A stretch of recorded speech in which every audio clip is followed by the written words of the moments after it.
प्रतिसाद आहे. उद्या शिवजयंती उत्सव आहे.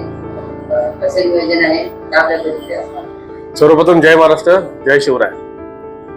शिवजन्म उत्सव आपण साजरा करण्यात येणार आहे तिथीनुसार. तर आपण कार्यक्रमाचे आयोजन असं करण्यात आहे की शिवसेना उद्धव बाळासाहेब ठाकरे या कार्यालयाजवळ आपण 12 वाजता छत्रपती शिवाजी महाराजांचं प्रतिमेस पूजन करून आपण हार अर्पण करणार आहे. त्यानंतर तसेच सायंकाळी 5 ते 6 वाजता महिलांसाठी आपण कार्यक्रमाचे आयोजन केलं आहे. हळदी कुंकाचा कार्यक्रम आयोजन केला आहे. तसेच आपण सत्यनारायण महापूजा पण आयोजित करण्यात येणार आहे. तर सर्व नागरिकांनी यायचे प्रसाद लाभ घ्यायचा.